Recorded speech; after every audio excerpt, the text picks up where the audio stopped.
Hello, everyone, and welcome to the Circle of the World podcast, where we discuss Joe Abercrombie's First Law series. I am one of your hosts, Lord Chamberlain Jeffrey, and here are my co-hosts, Archlector George, and Harrison, the Adeptus Historical. We continue our coverage of Sharp Ends, the next entry in Joe's catalog, and for this episode, we read through Skipping Town and Hell. So, let's get started. Folks, as usual, we got to thank you for your support. We made our return to Reddit. This is going to be a little community interaction segment mixed with our usual thanking everybody. And the support was really nice. That was nice to see. It was just, you guys are some kind folks over there. Yeah. And for those of you starting the podcast and are slowly going to be, listening to it, welcome on board. Whenever you get to this point, congratulations. You really are a true fan. Yes. Yeah. If you remembered when you joined by the time this came out, which would have been 2 weeks ahead of the post that we... Oh, my God. Yeah. Anyways, as I'm looking at this now, like this past week, we've had 50 new listens on episode 1. So Love it. We love that. I reached And yes, we love doing this podcast. As you might not realize, we are recording this on the morning of Thanksgiving, the great American Happy holiday Thanksgiving! that George has no conception of what it means, what it's about. No conception. I have no. Yeah, I physically can't understand it. He just cannot. It's cannot. not possible. He just cannot. It's something to do with a turkey, I think. The turkey. You keep that turkey out of your fucking mouth. The betrayal of a certain indigenous people. Okay.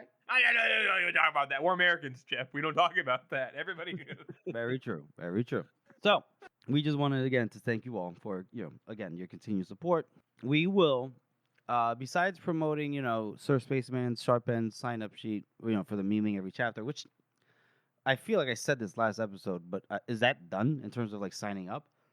I think the whole sheet has been signed up now, and there's only four things left at this point. Yeah. So, come on, folks, hurry the fuck up, fill it up. And so, as to our return to Reddit, we post out, we'll send out some more posts. I know we used to do polls back in the day. We'll do that again. it'll slowly get more and more unhinged as we run out of topics. Yes. We can do a lot of the old ones though. People won't remember. It'll be fun. We're gonna ramp it up. No, The old people account will got remember. deleted anyway. There's no proof that there was a poll ever. Yes, exactly. It was all. No, I don't know Wait a about minute. You're right. The account was completely. You're right. It's nuked. That's true. It has been nuked, wiped from the memory of all. So let's move on to our first chapter read through, which is Skipping Town, and it is set in the Near Country in 575. And so this is a Chev and Javra chapter. So what this means is that it's been 2 years, just about, right? And since we last saw them, and they're all the way on the other side of the world now. Because obviously, if you remember folks from Red Country, the Near Country is where Shy, Roe, and Pitt and Lamb were living before they got up to their shenanigans. And so, Before they were kidnapped by evil people. Remember, Jeffrey? Remember, you don't like them. Yes, I do not like the evil people that are. What did I say? A couple steps up more evolved than the Shanka? I forget what it was. I think that was that's the the ghost. ghost. Oh, the ghost. Remember, Jeffrey, you're racist, not No, Don't get I'm not racist. I'm like specious. I don't know. Anyway, Oh, of course, my bad. so Harrison, do you want to talk a little bit as to like about maybe what Javra and Chev are doing at this point? It seems like they've been doing some robbing and thieving or what have you. The vibe seems to be that ever since Styria, they've been on the run. Probably because people coming after Chev, and then people coming after Javra, and then they find a place to chill out, and then usually Javra seems to be getting up to some mess. They're kind of talking about how they've been going place to place and how nothing's working out, and they also, there's no description of where they're at in the Near Country. Like we just don't know. It's just nondescript. So but the vibe is, as they're talking to each other, is that they don't. Java really likes to be hanging out with Chev, but Javra keeps causing problems, and Javra doesn't care. She's just like, whatever. Like, we have to kill them. Like, whatever. I don't care. We're just doing what we need to do. Yeah, seems well, when you said we don't know what's going on in near country, I think we have to remember too, at this time, 575. Isn't that when the same year The main that story is taking place. Yeah. the blade itself, right? So yeah. we're talking basically 15, 20 years before the events of Red Country, and we knew that the near country was still kind of like in the early throes of people migrating to live there, at least from Midderland, right? Yes. Yeah. Okay. I mean, I would say that I don't know if they're migrating and live there still. They seem to be pretty well established, but we do know that.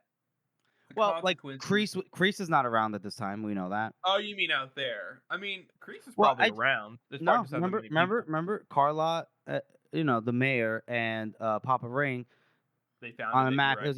It's a crease in a map. That's why they named it that. And Carla is not there at this time. She's over there in Dagaska getting her back blown out by her merchant husband. So I think her husband might be dead by now. So yes, true. Sorry, dead husband. Show some I apologize. sincerity, Joe. some respect. No. At this time, Dagaska, Carla is basically almost running. She's running things in Dagaska. Let's just say that. Right? Yeah, I think so. Yeah, I would say that's fair. But the main thing is over here in the near country, it's pretty much a lawless land. I mean, Yeah. if you think about it, it's not until like 20 years, almost 20 years later at this point, that the Union starts to expand into the near country from the Steric land. So Yeah. I agree. Okay. Yeah. So basically, what you said, Harrison, was the fact that, like, okay, so they've been gallivanting around, thieving and robbing, and I guess with their thieving they've actually been like jobs. But yeah, I mean, yeah, they're doing odd jobs. They're just going around being the odd couple. yeah. Shavidia's the straight man, and Javra fucking just doesn't give a fuck about anything. Shavidia? Wait, it's Shavidia, not Shevadiah? Shavidia. Well, that's how it's said in the audiobook, anyway. Shavidia. I agree with You agree with what? I agree with George that it's Shavidia. Oh, I mean, listen, that's I'm not going to argue. I'm not going to argue. I mean, but I don't know why Shevadiah. It just makes me think of something else. I don't know why. Jebediah. Yeah, They're- it's like a fucking Jebediah. Amish guy, yeah, build that we bar. don't like the Amish here on Circle. Okay. Technology. Oh no. Sorry.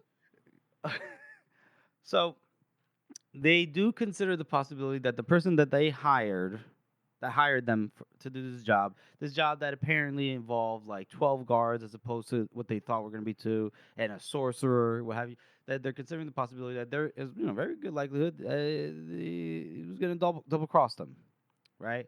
Set them up for a failure. Yeah. So they go to the tavern, which is the Weeping Slaver. Not a good sign. I'm not gonna lie. Not a good sign. You see a place called the Weeping, you stay away. You already know. It's like, son, what should we name this? How about? It's like he's got to sound like Joffrey from Game of Thrones. How about the Weeping Slave? Widow's Well. Widow's Okay, kid. And you expect me to feel bad that you choked on your own. Okay. All right. Anyway. So they walk. So when I say they enter this tavern, what I mean to say is the door implodes under Javra basically going like, going in the back way. I hick nut, and she kicks the door down. And she's like, I am Javra, and I am here. And it seems to be the way it always happens. Shabba's like, what if we just like go in low key? Shabba's like, why would we do that? Don't be ridiculous, Shab. We have to go in. We have to announce our presence. Yes. And so there's only one person that they see that's in the tavern, and it is Tumner, who is the guy that hired him. And he's just sitting at a table, and then they're like, interesting. Why? This is weird. This feels weird. And then he mutters to them, like, it's a trap. And they're like, what the fuck? And then they realize, his hands are nailed to the tabletop or Gross. where he's sitting. And then they notice like figures here and there, like an axeman in a corner, a flat bowman like in the rafters or whatever the fuck. And they go, uh-oh. And so basically we have the ringleader step out from the back of the inn, and turns out it is a person by the name of Waylon. Not to be confused with Waylon Yutani. And she is known to Javra. She is the 10th of the But she 15th. was the 13th. She was the 13th of the 15, and now she's the 10th. Since Javra killed Hanama and Burke. Don't tell me I said those names wrong. Yeah, but it's fine. Oh, okay. Thought you were going to say something weird like fine, not Hanama. that bad. I don't know. Anyway. It sounds those names sort of sound like kind of Swedish to me, like Burka. Burke. Yeah, which is weird because they all of these names will sort of sound like Nordic, like Jaffa and Wave. Yeah. Yeah, but maybe it's just weird to our American ears. So basically, Hanama and Burke were offered the same choice that Javra is offering Waylon, which is, I guess, leave me alone or die. And Chev's a little confused. She goes, what's going on? And Javra goes, so you know those friends I mentioned from the temple in Thon? Mm-hmm. Yeah, so they're not so much as friends. And Chev goes, oh, so neutral maybe to you? And she goes, more enemies. And then Javra says that the 15 Knights Templar of the Golden Order are forbidden to leave the temple except on the orders of the High Priestess on pain of death. And Chev goes, and I guess you didn't have permission. And Javra goes, not in so many words. Chev goes, I not like in so the many. idea too Not that so they've been many. hanging out. Oh, I like this. Go I ahead, like go ahead, this. yeah, go ahead. He goes, not in so many words. And he goes, not in so many. And then Javra goes, not in any. And so now Waylon goes, her life is forfeit, as is the life of anyone who offers her succor. And she kills Tumner by driving a gauntleted finger through his head, which is like, okay, nice.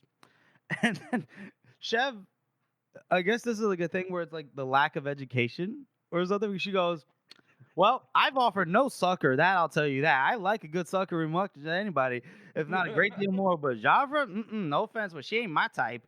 No. Now, however, who I do succor, It goes on for longer than is reasonable. It's like a full 2 paragraphs. Just stumbling over, and Java's just like, that's not what that means. And he's just, huh? It's not a sexual thing. Oh. succor means help. Oh. I like too the fact that Javra's the crazy one, but Javra's the one who's more educated. It's also funny to think that they've been hanging out for like 2 years and like running on the move and everything. And Javra is so like in the moment, over the top, and Chev is so like more reserved and like not willing to get crazy with stuff. That at this point, despite everything that they have been through, that they haven't discussed the actual like lore of what's going on.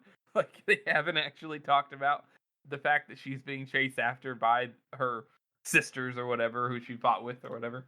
Yeah, and we're gonna get some more lore later on from about Javra, about the Knights Templar of the Golden Order, which is so funny that Joe says like he uses Knights Templar like. Well, to be fair, just the deconstruction of the term is just like any kind of like knights that live in a temple. So Yeah, I guess that's just true. because it happens to be a thing in the real world as well, Yeah, no. Okay, that makes sense. All right, yeah, true. Although it is So- absurd, It is, yeah. It's a little bit anachronistic to me. It's like, what the fuck? This is like odd, but I like it though. Whatever. Yeah. So they get into so Waylon's like kill them, and so then obviously fight scene. The only thing I want to point out here, a couple of things.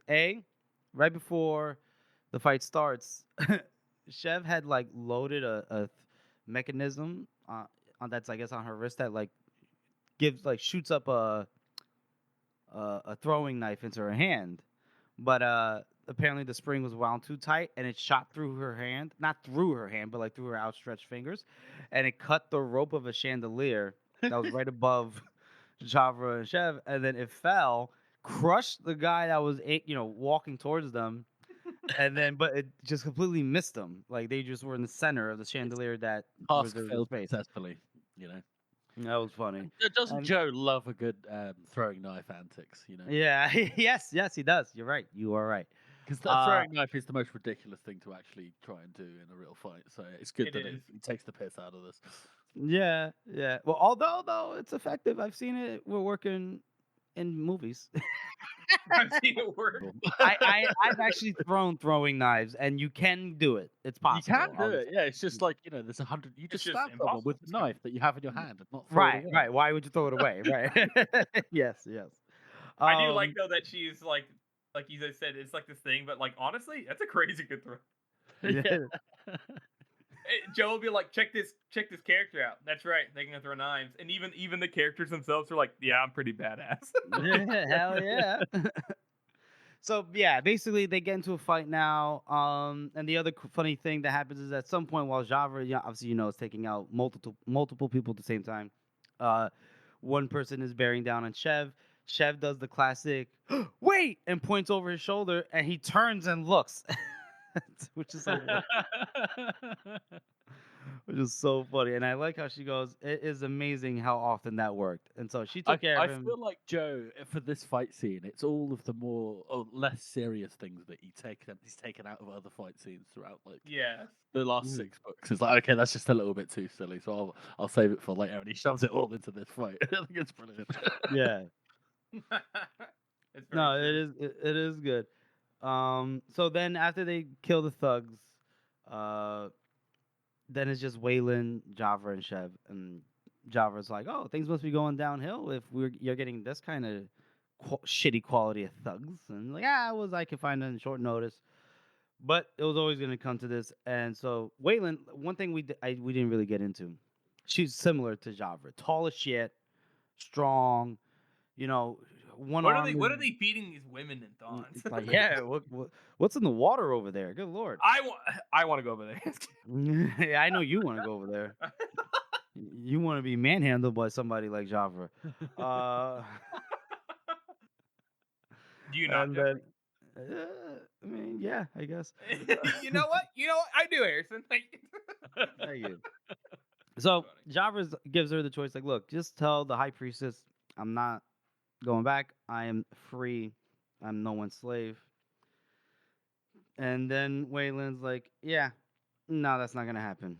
And so Javra goes, all right, Chev, close your eyes, because Javra, she has a bundle in her hand that obviously contains some kind of sword. Yeah. Don't really hear too much. Don't really see too much because Chev has her eyes closed. But then Javra tells her to open them, and she has Waylon is basically dead at this point, or dying from what looks like to be a sword thrust. And as well, you say that there's a hole in her chest. For all we know, this sure, shoot the laser beam. Oh yes, the laser beam. Pure concentrated sunlight. Of course, yes. Doesn't say there's a hole in her chest. It just says there was a red stain on her chest. Yeah, well, I'm doing a bit of artistic license here. Okay, all right. Do you think? I mean, sure, why not? Waylon whispers to Javra that they're gonna find her, and she goes, "I know," but she's like, whatever. It's okay. And then she does say, "May the goddess have mercy on you," which is okay. So we get a hint into we get a little bit more hint into like the religion there in Thond. That seems like there's the goddess. It seems like just the one, or maybe 3. Am I thinking not 3? No, it's just the one, right? It just says goddess, yeah. Yeah. And so then they see that there's the tavern owner. And he's like, "Please don't kill me." He's like, "Oh no, don't worry, I'm not gonna kill you." I love this bit. It's okay. It's like everyone's, and she was gonna say gone, but it's just like that died. Yeah. Yeah. And then Chev gives the tavern owner money, I guess, is the money they either earned or what have you. And Jafar goes, the damage is not as bad as it looks. And then at that moment, like a pillar collapsed or whatever into the street. She goes, okay, maybe it's as bad as yes, it's exactly as bad as it looks. Yes, sorry. And then so then they leave, and then Jafar, does say something like, a conscience is a hell of an encumbrance to a thief, but she goes, whatever. Sorry, Jafar doesn't say that. Chev says it to herself, because now, now they don't really have that much money anymore, if any. Mm-hmm. And then Jafar, she refers to the early conversation early in this chapter where she goes, would you like to skip town now? And Chev's like, yes, I think we'd better. Earlier, Jafar was like, let's skip town. And Chev's like, no, we're done skipping town. Every The time we face go up through, to our responsibilities and all this. because we're just making enemies. Why do we have to cause so much chaos? And now Chev's like, no, let's get the fuck out of here. Yeah. And then that's the end of that episode. I'm sorry. That's the end of that chapter. Boys, how do you rate it?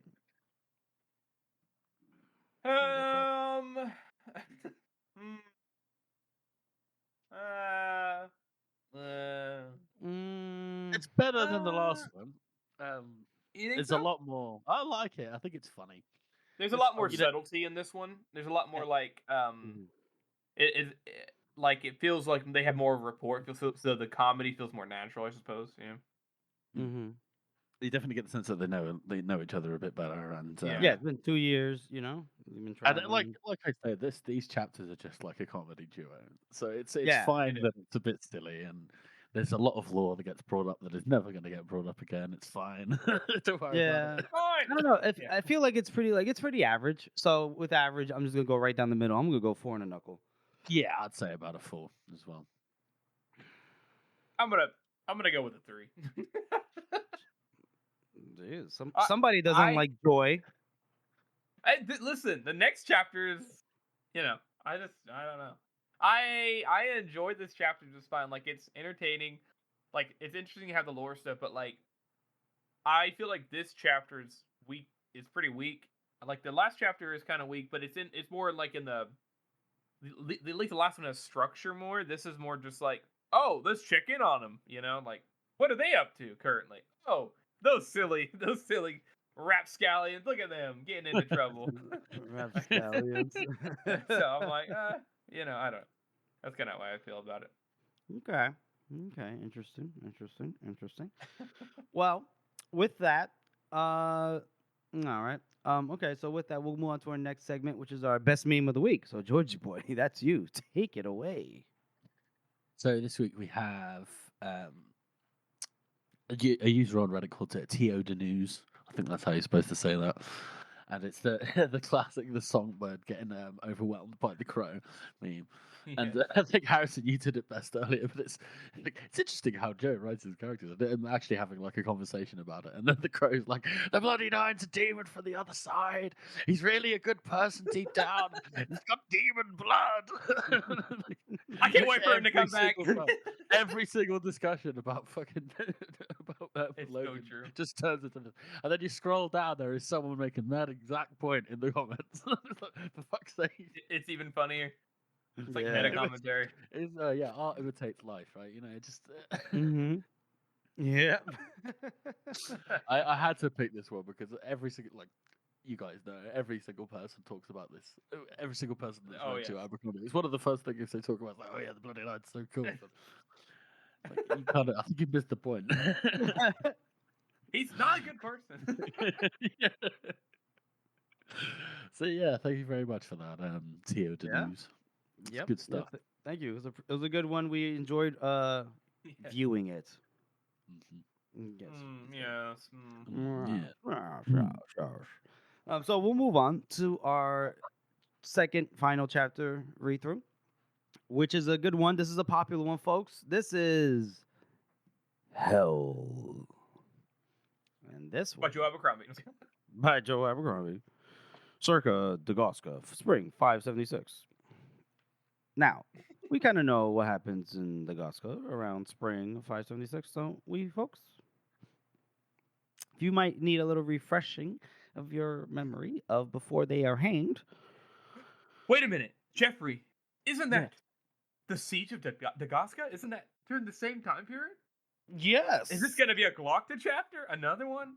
What no. a treat. What? It's not? What? Oh, dear.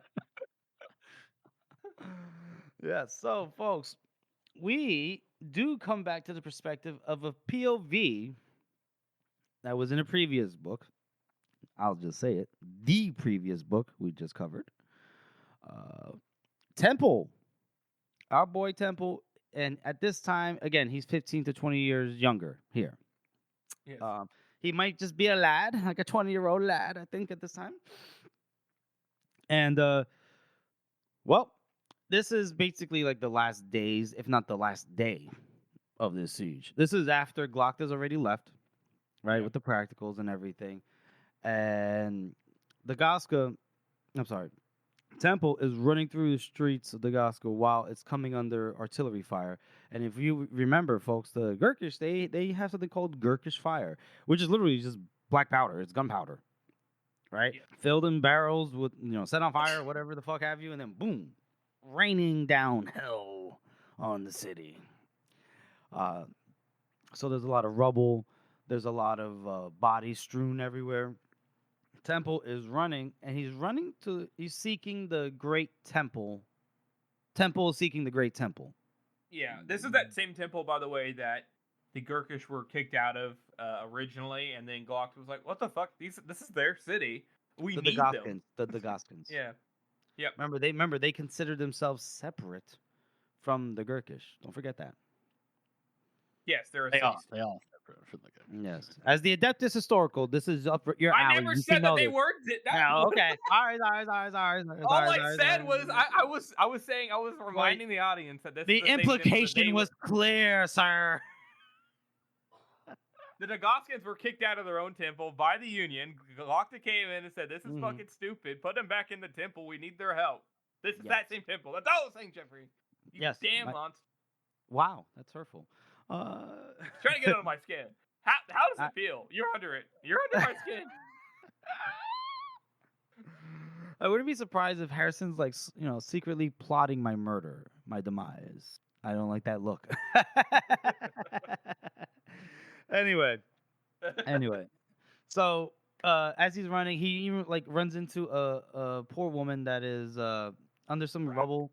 Yeah, her shoulders all torn by like burn marks and everything, and she's begging for help. And Temple can't help her, or at least doesn't try, because he thinks he hears soldiers everywhere. It's just like, fuck, I'm out. Remember, this is Temple we're talking about. This is especially young Temple. But he does. Let's remember, this isn't him at his lowest. Him at his lowest is when he's in the company of Casca and what was it? What's that company's name? Gracious Hand. Gracious Hand. Right. And but I will say I like the Joe does such a good job of Temple being, his mindset's like very similar, but he's like, for some reason, for me at least, he has a lot more grace because he's not a 30-year-old man with the same habits. This is like, an 18-year-old kid who's scared out of his mind. yeah. And like, as we see in this chapter, no wonder he is the way he is, because this siege, the way it's described, the chapter is called Hell for a reason. It's hell. Nobody's ever seen this Gurkish fire before. It's never been used. People are burning, buildings are collapsing. This kid is watching everything he's ever known be destroyed. And I love the line that he says whenever he's in it's very soon on as he's running around in the city. He's like, "Oh, the fires and the screaming and oh God, the dust."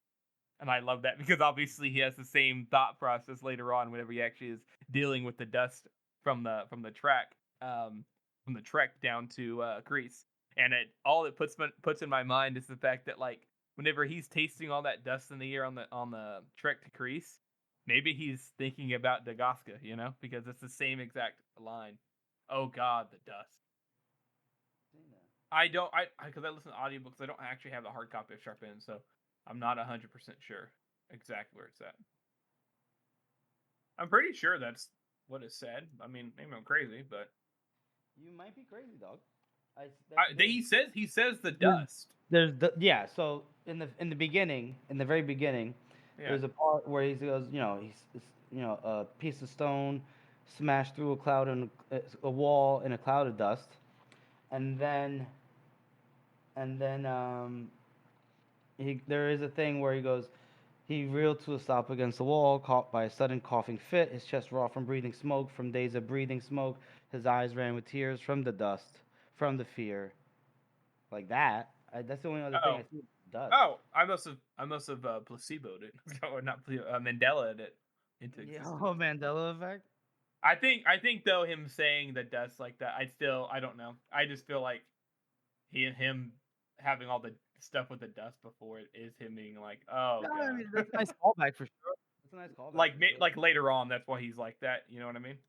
So, Temple does eventually make his way to the Great Temple. Starts and he looks back and he sees that Gurkha soldiers have entered the city, right? And they're a ways away, but he does see one single figure, uh, you know, walking tall and shining, swaggering forward in white armor, glimpse of golden hair, woman shape, and he's like, "Oh, that's terrifying," because if that kind of person just like walking with a strut Mhm. in front of some Gurkha soldiers, I was like, "Oh, that can't be great. That cannot be good for us." So bangs on the door of a temple, opens up, they let him in, and so he's looking for Kadia, and he sees him. Folks, we return to Hadish Kadia, the best man in the circle of the world. I mean, I don't think there's a goddamn question. I mean, yeah, Mm, he's yeah. yeah. I mean, you can't get much better than Hadishkadia. You cannot. You cannot. And there he's in the days of you know, healing people or doing what he can, covered in blood and what have you, but he's still calm and everything. And then there are also Union soldiers around Kadia as well. General Visbrook is among them. That's another callback. We remember him from before they're hanged. We do. He is the guy that seemed pretty inept. Right? Was he inept or am I Yeah. misremembering? No. He wasn't Plot can inept. definitely think so. Yeah, he wasn't completely inept. He just was kind of like lazy and posh, old aristocracy. Like I think Glockton mentioned something like he was like fine in the war, but like he's completely lost his touch. Like he's. But we see as the siege goes on, that he does that kind of. He does step up to the plate. He does take responsibility. He does try, Yeah. leading Yeah. his men. He like though. Yeah, he kind of sucks, but he actually does become kind of noble by the end, which is nice. Yeah. Yeah, that's true. And he's over here telling, Kadia that her soldiers are through the north gate into the upper city. Uh, the wall, it's not going to be long until the wall's lost. They suspect treachery. So Kadia was like, "Oh, and do you suspect Nikomo Casca, famed soldier of fortune?" And General Visbrook is like, "I have suspected him for some time, but whatever else he is no fool. If he was going to sell the city, he would have done it while there was still a good price to be had." So and he one of the Visbrook soldiers goes, what about his life, to save his life. And Visbrook goes, the one thing which he has never placed the slightest value, the man is an entire stranger to fear. Casca did live like that. Which is Really? great that he mentions that because Temple has a note in his mind. He's like, man, wouldn't that be nice? Like, Yeah. oh, like that, because like it shows that even back then when he like Temple knew who he was because he grew up in Nebraska. Like, that's not something like for me connected in my mind that like he meets Casca, but in his mind when he meets up with him later, he's the man who knows no fear, who didn't sell out the city, who like there's that dynamic there that it's kind of lost when you're reading Red Country that he knew him as a child, which is crazy. Yeah. Yeah. Yeah, and well, after they're done talking about Casca, Visbrook is telling him like, we're gonna pull back to the Citadel. You should come with us. And Kadia, he's just like, well, what happens when they get to the Citadel? And Visbrook, kind of just keeps talking, and he says like, you've been a courageous leader, a true friend to the Union. You have earned a place in the Citadel, which is nice to see Visbrook be this way. Because again, like I said, like I don't want to Yeah. say that, but like there was that element of like trying to save his own skin that I remember before they're hanged, all that stuff. And even Glocter even thinks that he's probably in on the conspiracy right up to the point that it gets overturned, and the Visbrook's just like, "Well, what the fuck? I had no idea any of this was going on." Like, Yeah, exactly. So Kadia goes, look, if I have earned any place, it is here in his temple among his people. He's proud to take it. Visbrook knew he would say that. He just had to ask. Kadia says, it's been an honor, and he holds out his hand. And Visbrook embraces it, and he says, the honor is mine. I am sorry. And he's like tearing up. He says, I am sorry that I did not understand you until it was too late. And Kadia goes, it is never too late. I believe we may meet in heaven. and That's Visbrook, awesome. yeah, I know. That's so and then, cool. And then Visbrook goes, I hope once again that your beliefs are true and not mine. And then he asks, he walks away, but then he stops and looks back and he says, Superior Glocta warned him that a man might be better off killing himself than becoming a prisoner of the Gurkish. Whatever one thinks of that leader, Glocta, when it comes to being a prisoner of the Gurkish, he must be considered an unchallengeable expert. Does he have any opinion on that matter? And Kadia goes, to kill oneself is reckoned an offense against God. But at times like these, who could say what's right? And, Visbrook's like, yep, we're cut loose from the union, from our families, from God. We all must find our own way now. And then he leaves. And Temple, it's like, Hadish, you got to go with him. Go. Yeah. And he's like, Kadia doesn't even like respond to that. He just says, oh, I'm glad you're still alive. I was worried about you. And he goes, no. We always have a choice, Temple. We don't must. There's no must here. There is no must. There's only do. Yeah. And so, look, because Temple goes, the Gurkish are coming. The Eaters are coming. And Hadish Kadia goes, I know that is why I must stay. And Temple's like, Jesus Christ, God damn it, man. And so he goes, Kadia knows. He's like, oh, Temple's scared. He wants to retreat to the Citadel. He goes, look, you can go. If you need my permission, I give it gladly. And Temple's like, God damn it, why is this guy so good? And so Temple asks him, like, what do we do? He says, we care for the wounded, we give comfort to the weak, we bury the dead, we pray. And then, they notice that there are like 5 acolytes by one wall, and they're like being shifty, and they could see that they might have like a weapon or two. So Kadia goes with him and says, sit those weapons down. This is a temple. And he goes, God will judge them for their crimes. He will judge us for ours. Set down your weapons. This is holy ground. You know what I mean? And so then awesome. He's like upholding the law. Mm-hmm. That's the only time we ever see him get even like raise his voice or anything. Yeah, it's about even when he's like talking to Glocta and he's like, I hope you die screaming or whatever. He says it so calmly, but here he's like, no weapons. You don't defend yourself. No weapons. Mm-hmm. But so then they do set down their weapons. Go ahead, Harrison. It does. They set down their weapons. Kadia, they all realize that it's quiet outside now. And if it's quiet outside, that means something or somebody's arrived. And Kadia asks him, do you remember when we first met? And Temple goes, yeah, a thief, a fool, a boy with no code and no purpose. And Kadia goes, and see what you have become. And he goes, what will I become now without you? And Kadia smiles and he goes, that is in your hands and in the hands of God. Do nothing foolish. Do you understand? You must live. Temple's like, but why? Yeah. It's so like it's tragic and beautiful because like Kadia really does have like the secret of life figured out. Like he's got the secret of life figured out so down compared to everybody else in the universe that he can't even explain it. Like he's like, because you can't really explain that kind of thing to somebody, especially in this time. Like he's just like, listen, like you just got to figure it out, dude, because you got to figure it out on your own.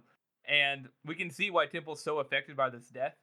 And you stepped away earlier, George, but I was just saying, like, I'm sure you have something to say about it too. His mindset is like so similar, while also being more tolerable because like he's so young here. Like he's just a boy witnessing these horrible events, and no wonder he's scarred. And he's you can say what he will about him being a coward later on and how long he did it. And no he absolutely deserves the criticism as a grown ass man, but you also can't help but realize like he is still very similar. He's I mean, still this just that this is scared boy in Dagaska, you know. Yeah, no, that absolutely makes sense, And this is an awful thing to happen to anybody. Like, it's probably worse than most people would experience, but this isn't even the worst thing that's going to happen to him. Yeah, he also loses his. It gets worse. Yeah. It gets worse. from It does. It's all downhill from here, folks. So somebody starts before they start breaking down the door, which actually they begin. Kadia tells him the reason he must live is that the Gurkish are gonna leave, at some point, and when they do, Dagaska's gonna have need of good men. It's like, what? You're talking about temple here, buddy.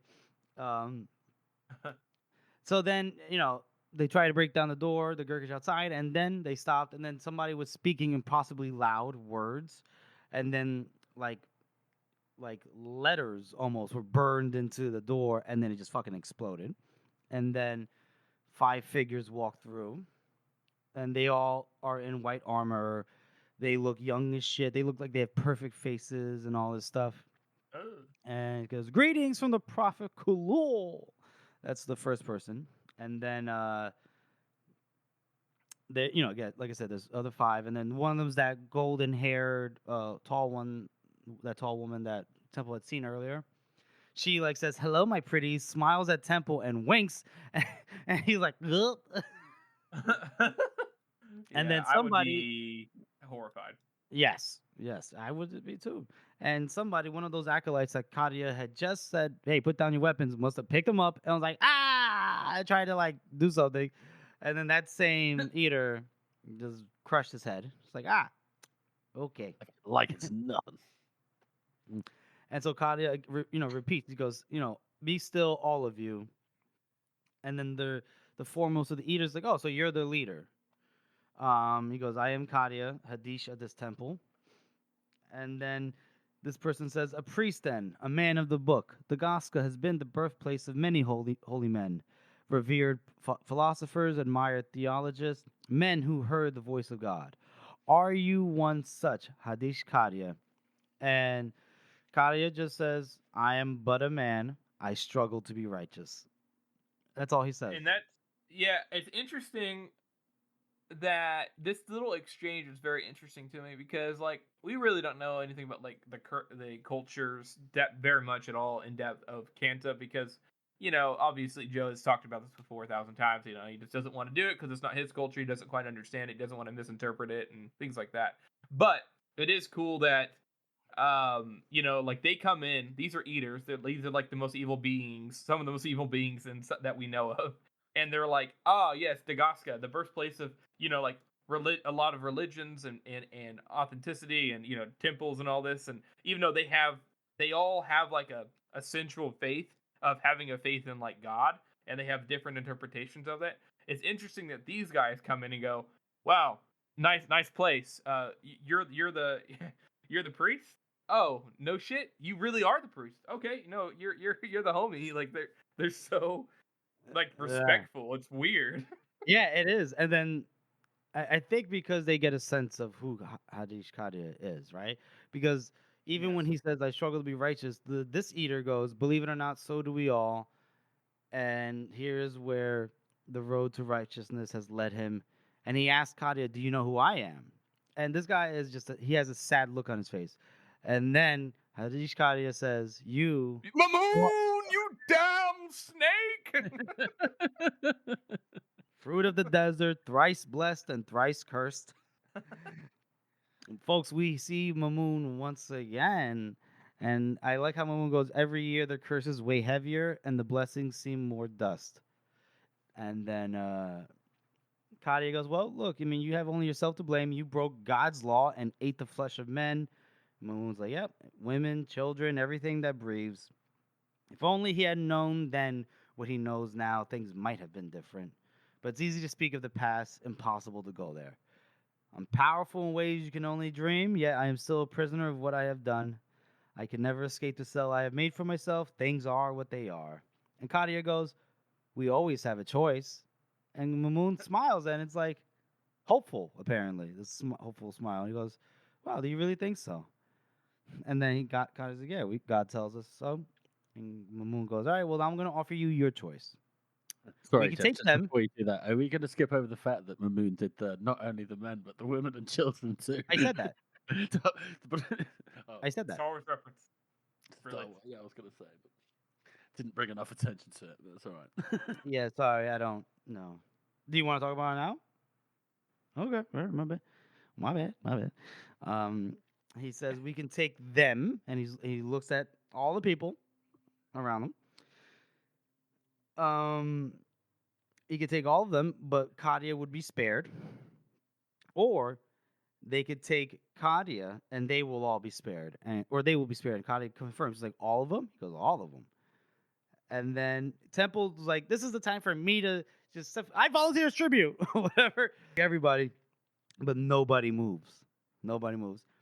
And Kadia smiles, and he goes, you drive a poor bargain because I would have just given my life for one of them. But, perfect. One for I all love of that them. Kadia takes, like, not only does he take the high road here, obviously, he also then kind of, like, rubs it in the face. He's like, he, like, it shows his bravery, too, that he's just like, yeah, I would have just saved one of them for my Yeah. life. So, man, you guys kind of cheaped yourselves out of a bunch of meat, you idiot. He didn't say it like that, but I know what you mean. I know. Like, I know he didn't actually say it. Yeah, Like yeah. that, but It is a bit of a flex. It's great. it was a flex. is. It was definitely a flex. And it's such a flex that the golden-haired, the blonde woman starts singing, and Mamoon falls to his knees and goes, all heaven rejoices in the finding of one righteous man. Wash him, give him food and water, convey him with honor to the prophet's table. And that's like a double, like, to me, that's like, ooh, like, oh, he's invited to eat at the prophet's table. He's also invited to be a dish of the prophet's table. Like, what the I fuck? find that funny. Like, imagine, that's what the obvious implication, but I could also imagine Kalu, like, maybe he tries to turn Cardia into an eater, maybe.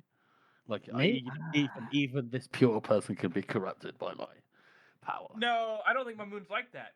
I don't think No, he Mamoon's said like Kalul. He said Kalul. Oh, Kalul. Sorry. Maybe. Someone No, who we no, know Kalul's nothing like about. that. We don't know anything about Kalul. But I don't think so because my thought is one, we don't know who can become eaters. Two, I think that this moment is cool because, they have this respect of the religion because they are like they lack that ability. They feel like they're damned. And the one thing they have as a centerpiece is this religion that Kalul has built in the South. So they're going to follow that. They're going to respect that.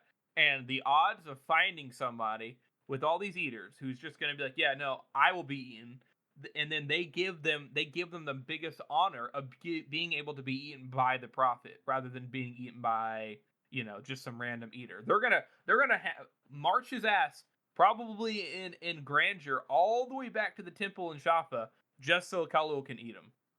I think that is really cool because it speaks even more to the respect that Kadia demands and that he is given because they look at him, they go, wow, not only are you you're reserved, you're not afraid, you are actually just going to just give your life up for all these people. No holds bar inside of the First Law universe. Are you crazy? Yeah, top tier. And I think it's cool how respectful they are. I mean, Yeah. honestly, I think It is cool. that is And evil though. He's gonna corrupt him. It's terrible. It's evil. It is evil. And Mamoon, Kadia, he walks from the temple. Before he does that, he tells everybody, God be with you all. And there are eaters on each side of Kadia, and their heads are respectfully bowed. It's crazy. And then Mamoon, before he leaves, he says that the rest of you are free from them. Then he goes, from yourselves there is no escape. And then they leave. And then finally, for some time, there's a girl that's standing beside Temple. She goes, what do we do? And Temple just says, we care for the wounded. We give comfort to the weak. We bury the dead. We pray. And to Temple, it sounded hollow, but what else was there? And that's the end of that chapter. Boys, how do you rate that one? I think this is it's probably one of the best. You got A Beautiful Bastard and Made a Monster, but I think this might be like the third or fourth best chapter in this book. I think it's very, it's something that we may, that was really heavily implied in Before They're Hanged, but to see this moment like actually play out is something special, you know. And obviously from Temple's perspective as well, I specifically love how creepy the Eaters are, like how Yeah. because the fact that they're treating this with respect makes it even more eerie. Yeah. Yes, I totally agree. So I reckon I'm gonna give this one a 7.5. Okay. Harrison? I'll give it an 8.5. I think like the psychological perspective that we have on Temple is like really is done very, very well. He Mhm. is like he's stuck from this point on, mentality wise, because he's traumatized. And I think that is handled really, really well. Like I think it's done just excellently. And then Kadia is the GOAT. He doesn't give a fuck. Mamoon is also getting some complexity here. How he's, he was kind of sorrowful, but it seemed a lot more like pretentious in the first one, and this time it seems a lot more sincere. Yeah. In the original trilogy, he's like, "Oh my sins, I cannot bear." And this one he's like, "Yeah, it sucks to be an eater." And because it Yeah. sucks to be an eater, and you are being, we have all this power, and you don't, and you're gonna be this way. Like, truly, you are a good person because he wants to be that way. Mamoon wants to be the holy man. He wants to be the good man, but he can't be because he's like evil. So I think Yeah. that is, I think it's just done really, really well. Yeah. Um, I'm gonna have to agree with Harrison. 8 and a knuckle for me. Great Yeah. chapter. Like you said, great insight, a little bit more lore into Temple's life growing up in yeah, Dagaska. Uh and how much he really was like how Kadia appreciated him, brought him into the fold. How much Kadia meant to Temple. yeah, To see, and it was one thing, like, we saw him before they're hanged, how Glocta would at times see Hadish Kadia like attending to the needs of the temple followers and everything, but here's like a real up close and personal look, yeah. and he doesn't even flinch No, when it's like they die or you die, and he's like, guess it's me, baby. Doesn't even flinch. yeah. Tries to save as many people as he can, like telling the acolytes not to fucking bear weapons, and one of them was like, and does it anyway.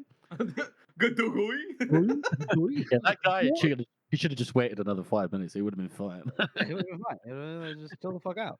Um, and then like you said, the complexity to Mamoon, and I do see what you mean, but I do see what you mean when you're talking about like how in the original trilogy, it might have been like a little like, oh, how genuine is Mamoon here?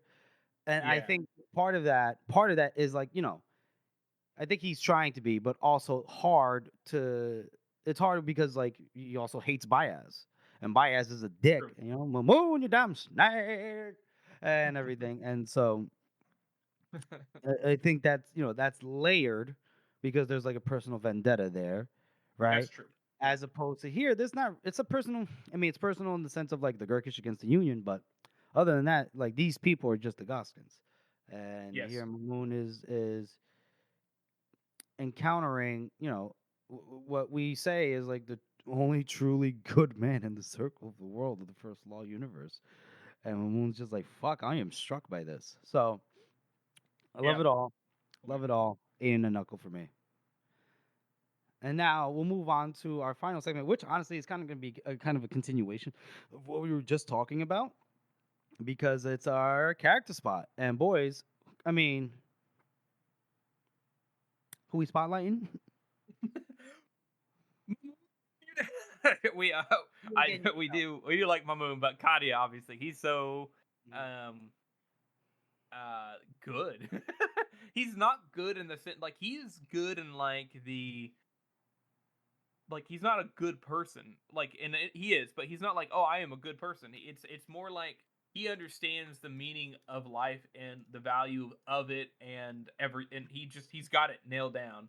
Mm-hmm. And that is it's just so refreshing, in the first Saw series and in most series, honestly, because he just doesn't skip a beat. He just knows the right thing. He's wise beyond his years, so Hmm. it's really nice to see. And we highlighted him before, but like he's a unicorn. It's a unicorn. I like the fact that the stereotypical, like the stereotype of like this high up religious leader is that they pretend to be pious, but really they're corrupt. But Hadishkad here is literally just, he is the most righteous person in the world. He really is. You cannot be wrong. That guy's going to heaven. So yeah, I mean, I like that. Like Joe could have taken the opportunity here to portray Kadia from the very beginning, right, from before they're hanged, as a non-believing priest, or a priest that becomes disillusioned, right, or a priest who's really a piece of shit on the, But no, he's like, nah, this is gonna be one of those priests that is an actual, just a straight good person that believes in the sake of doing what's right for its own sake, not for any sense of a personal reward, not the expectation of a divine reward or anything like that. It's just, this is how things should be, how the world gets better step by step, simple act by simple act of kindness, and of forgiveness, and of always making, like you have the ability to have a choice, to make a choice. You're not coerced into anything, right? At least, from Kadia's perspective. And here he meets, Mamoon, which is like the ultimate. It's emblematic of that, because at one point in time, a long time ago, Mamoon made a choice. Yes. And now that choice has caused him to be, I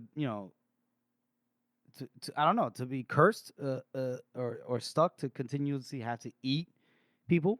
Now, I wonder what are the ramifications of that? Like, does he does he just spontaneously combust or wither away to dust if he stops eating people? Or it's like, it's almost like, is there almost like another entity that compels him to, like, almost acts independent of his own, thought process, right? Does that make sense? Like another spirit? Yeah, like how does it work? How does it work? I wonder. But, whether it's true or not, at the very least, Mamoon believes he is without choice now. Yes. And obviously he meets the inverse of that with Kadia, and I think that strikes him like big time.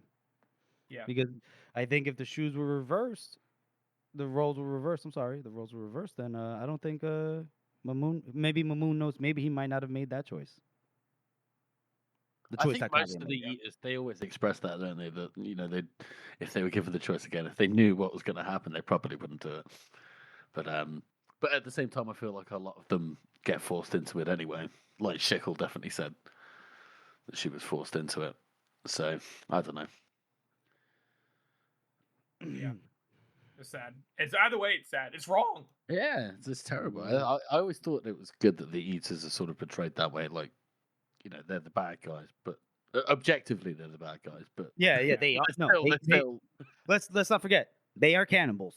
They do eat people. They're bad. They are bad. There is a sense of remorse and regret, but I guess at some point in time you're like, oh right, I ate a person. What the fuck? I ate a child. Wow. Before the vegans come up in here talking about, well, it's the same as if you ate. Shut up, it's not the same. It's the same. That's so funny. Oh man, Hadish Kadia. We knew ye quite well. Well, yes, okay. Well, we love ye, we knew ye, we thank ye. Mamoon, you're a damn snake. You damn snake.